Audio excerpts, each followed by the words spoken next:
Hello and welcome to our presentation. We are Ruben and Oliver, and we are going to talk to you about Miss Brill. Plot summary and context. The title refers to the main character, Miss Brill, who is a lonesome middle-aged woman. Every Sunday she wears a fur coat to her public park in France, as if it were a routine. Her loneliness drives her to the point where she begins to talk to the coat as if it was one of her friends. She sits in the stand, talking to the coat while eavesdropping on other people's conversations. On the way home, she always buys a cake and hopes for a little almond inside. Eventually, the reality of the situation becomes evident when a boy and a girl who looks high status and are in love begin to notice Miss Brill, discuss why anyone would desire her presence, and call her a stupid old thing. They call the fur coat a fried whiting, a cooked fish. She goes home without buying her cake and puts the fur coat into its box without looking, but when she put the lid on, she thought she heard something crying. This leads us to our next slide. Characters. Miss Brill. The title character, Miss Brill, is an unmarried woman who works as a teacher and reads newspapers to an old man. In both of her jobs, she feels unfulfilled, and she feels like she has no control and lacks meaning in her life. She finds it hard to get the children to care about her classes, and she feels like the old man doesn't care if she does or doesn't read the newspaper. Since she lacks meaning in her day-to-day life, she likes to go to the park and imagine that she is a part of something bigger than herself, being in a large stage production where she is one of the main characters. Characters. Note how none of the characters are actually named. Miss Brill identifies them based upon their fashion or appearance, which represents the idea of fashion being her way of connecting. Example, her fur coat. She believes that fashion marks one's significance. The Old Gentleman.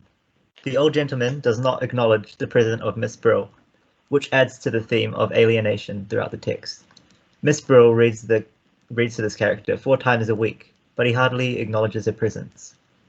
She thought to the old invalid gentleman to whom she read the new week while he slept in the garden, shows her alienation and loneliness, trying to validate herself being part of the community of the park while realizing her disconnection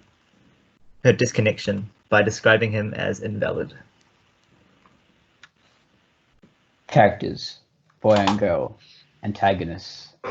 While the boy and girl do not appear until near the end of the story, they are the driving force behind the significant change in the character of Miss Brill. The boy and girl symbolize what Miss Brill would like to experience, a couple in love, which contrasts her unmarried state and loneliness.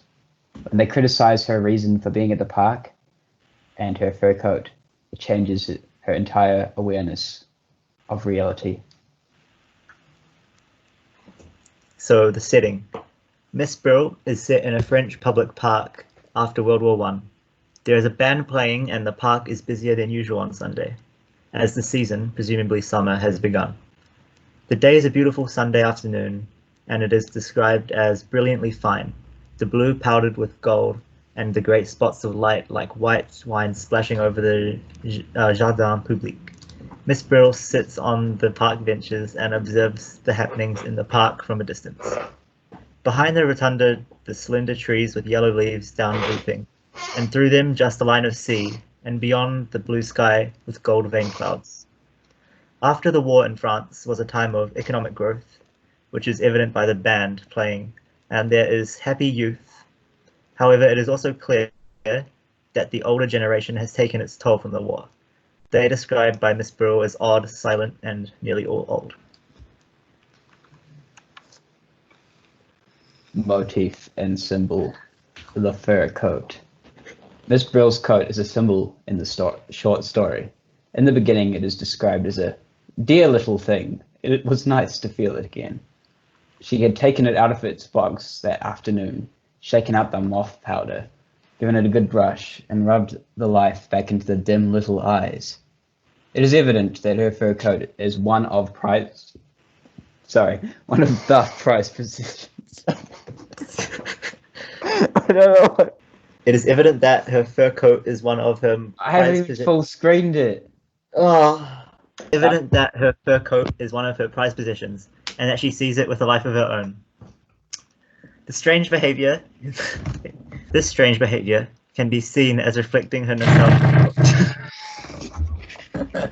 This strange behavior can be seen as her reflecting her nostalgia for a lost youth, when her coat was new and she was at a hopeful age of marriageability.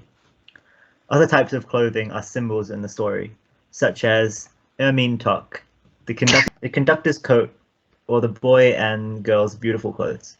They serve as a marker of class and importance in the story. If you are not well dressed, you are not well regarded either. What are your themes? Loneliness and alienation.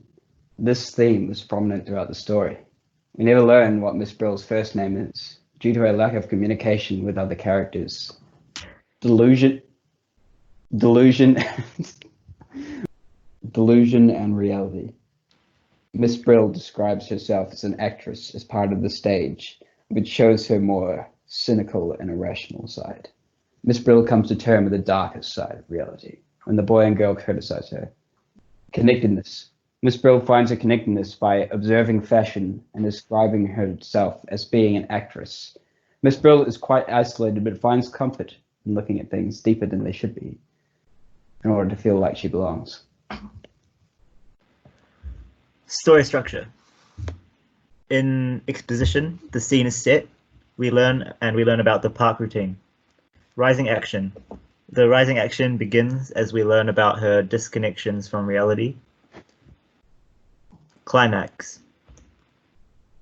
The climax is when the boy and girl criticize Miss Brill, and denouement is when Miss Brill puts the fur coat in its box and claims she hears something crying. Thank you for listening. We hope you enjoyed. Thank you. The end. All right, end it.